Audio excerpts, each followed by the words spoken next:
చాలామంది ఏం చేస్తూ ఉంటారంటే ఆత్మహత్యలు చేసుకుంటున్నారు. రైలు కింద తలకాయ పెట్టేస్తూ ఉన్నారు, పెట్రోల్ పోసి తగలబెట్టుకునేస్తున్నారు. ఎందుకంటే సహనం లేదు.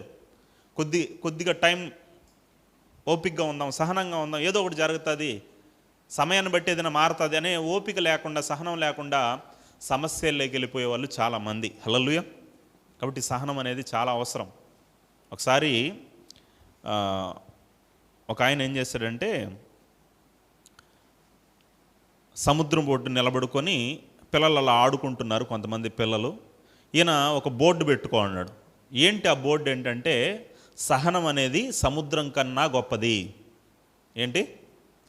సహనం అనేది సముద్రం కంటే గొప్పది అనేసి ఒక బోర్డు పెట్టుకో అన్నాడు. అంటే సహనం గురించి నేర్పించాలి అన్న ఉద్దేశంతో. అప్పుడు ఏం జరిగిందంటే, ఆ పిల్లలు ఆడుకుంటున్న పిల్లలందరూ కూడా పరిగెత్తుకుంటూ వచ్చేసి ఆ బోర్డు వైపు చూసి ఆయన అడిగారంట, ఆ పెద్ద ఆయన్ని, అయ్యా ఏంటి ఇది అన్నారు. పిల్లల మనస్తత్వం ఏంటి? ఒకసారి అడిగారు అనుకో, మనం చెప్పాము, మళ్ళీ అడుగుతారు, ఇది అడగతానే ఉంటారు, ఎన్నిసార్లు చెప్పినా కదా.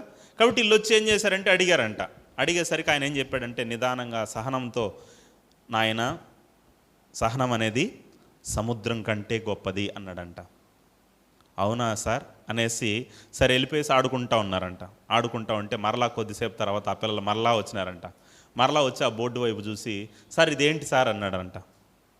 ఆయన మరలా కొద్దిగా టోన్ పెంచి, సహనం అనేది సముద్రం కంటే పెద్దది అని చెప్పాడంట. అవునా సార్ అనేసి వెళ్ళిపోయినారంట.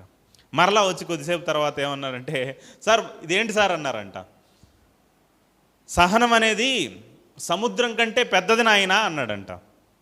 సరే మరలా వెళ్ళిపోయినారు. ఇంకొద్దిసేపు తర్వాత ఆడుకొని మరలా వచ్చి, సార్ ఈ బోర్డు మీద ఏముంది సార్ అన్నారంట. ఇంకా టెంపర్ ఎక్కువైపోయి, సహనం అనేది సముద్రం కంటే పెద్దది నాయన అన్నాడంట.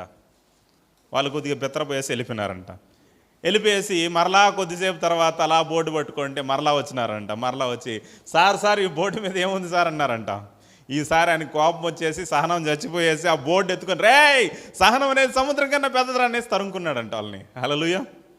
చూసారా, కొన్ని సందర్భాల్లో మనం సమయాన్ని బట్టి, పరిస్థితులను బట్టి మనలో సహనం అలా చనిపోతూ ఉంటుంది, సహనం నశించిపోతూ ఉంటుంది. కానీ బైబిల్ ఏం చెప్తుందంటే, యెహోవా కొరకు భక్తుడు ఏం చేశాడంట?